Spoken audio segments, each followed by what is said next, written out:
So, Oliver, this week at the New York Times, we saw some actually pretty incredible imagery that we woke up to. Some demonstrators or graffiti artists showed up in front of the New York Times and scrawled "New York Times lies, Gaza dies" on its offices. And they tossed paint on the building, blood red color. That Starbucks that's located next door there in Times Square was also sort of trashed outside. It was a pretty sort of uncomfortable scene, I can imagine, especially if you're a staffer. But this is coming after the New York Times wrote this really incredible, explosive story. It was a front page piece in A1 last Friday. That detailed the starvation crisis that's taking place in Gaza as Hamas and Israel's war drags on. This war has been going on for quite some time now. But the Times, a few days later, early this week, published an update, and they flagged it on social media by posting this updated statement to X, Elon Musk's platform. And that resulted in really a wave of backlash, primarily from the right. And that screenshotted post, that tweet, now has more than 13 million views on it. It's become the subject of, Fox News segments. But what is going on here? What happened here? Why did this story days later get an update? And what do you think this means? Well, it is so the accompanying the story on the front page last Friday on the New York Times was a picture of an emaciated child who is suffering of starvation. And it was a striking image. I think that honestly, even if you didn't read the story, the image, as they say, spoke 1,000 words. And it captivated, the country, seeing this starving child on the front page of the New York Times next to a headline, another pretty striking headline that says Gazans are dying of starvation. And so it made a lot of waves when it was published. The update that you're referring to, they came back and they updated the story and said that the child that was pictured on the front page of the New York Times had a medical condition outside starvation that had made it difficult, I guess, to stunted the muscle and brain development of this child. That said, the New York Times noted that this child is still suffering of severe starvation. And what you saw this week, though, is people who want to discredit the broader narrative, which we know is true, that there is a starvation crisis happening in Gaza, say, look, the New York Times printed Hamas propaganda. This child was so thin and emaciated, not because of the starvation, but because of this pre-medical condition. And they really used it, or attempted to use it, to discredit the entire Times story, which was very detailed, very well reported, and it contained other images. And and again, this is, many news organizations have covered this now. There is a hunger crisis in Gaza, but it's sort of similar to what we've seen throughout the war, where people with agendas look for the tiny, the weakest link in the chain, and they use that to try to discredit the broader narrative, the broader story, regardless of whether that's true.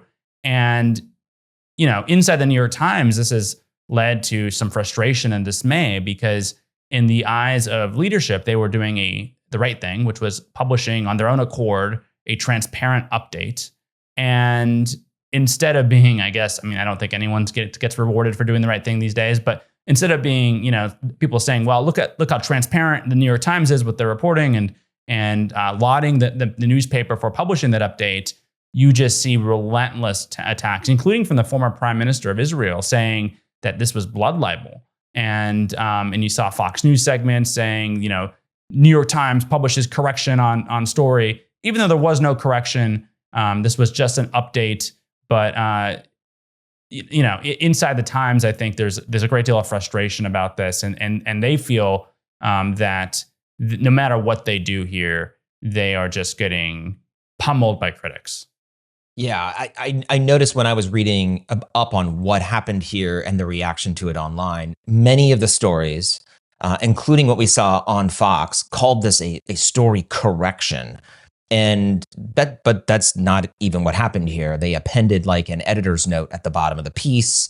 And I mean, largely read through the before and after version here. We're looking at largely the same story. Just one of the children that was featured in the piece also had a pre-existing medical condition. We were talking about this, before we started the show. And it's hard to imagine if you were born right now in Gaza under these extraordinary circumstances in the last year that any sort of medical issue, I mean, I'm a dad with young children, that any sort of medical condition for a newborn is going to get proper treatment. It's going to be a very uphill climb. So you can only imagine if you compound that with a blockade, which has prevented children from being able to access needed food, medicine, et cetera, that's just going to exacerbate this situation. But the backlash here coming from predominantly the right has been really, I think, unusually large. Like this is like a big wave. And it seems like the idea here is like you can do two things at once. You can discredit the mainstream press, the lying New York slimes. We can destroy them. And at the same time, also, we can discredit this whole narrative that Israel is doing anything wrong here in this war, that there's an actual hunger crisis, that there's potentially, we're on the brink of a famine with, young children who are in it, like, let's be honest, are innocent in this war. And I think both sides completely agree with that viewpoint.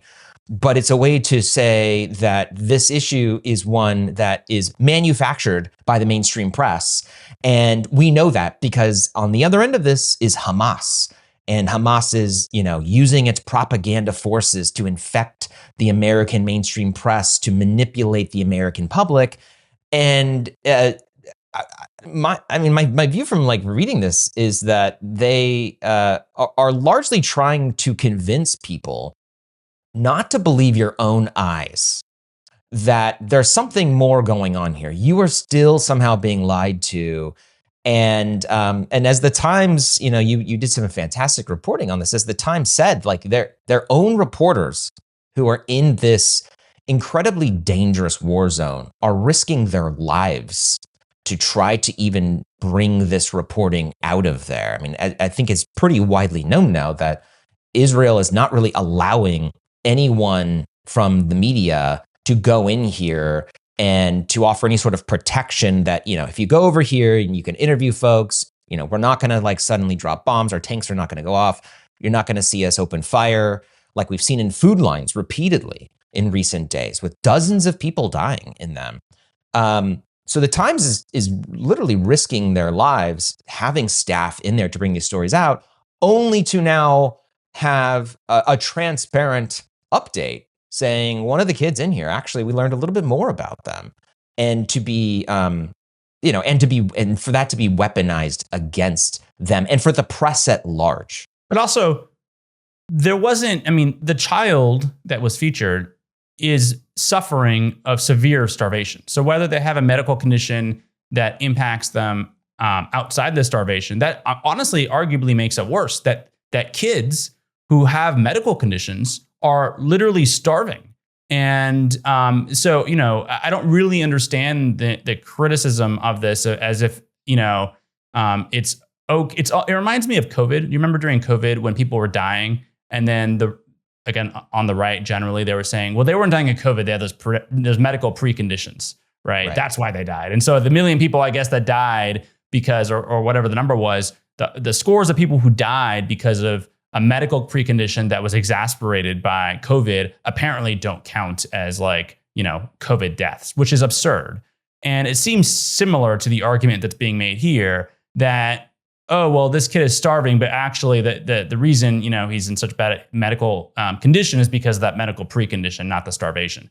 The kid is still suffering severe starvation. The medical clinic that's treating him has said as much, and the New York Times has verified it with his doctor. And so the criticism here, it feels like it's largely in bad faith. And you're seeing the typical people who engage in bad faith commentary, like CNN Scott Jennings, attack the New York Times as a propaganda organ, I guess, of Hamas.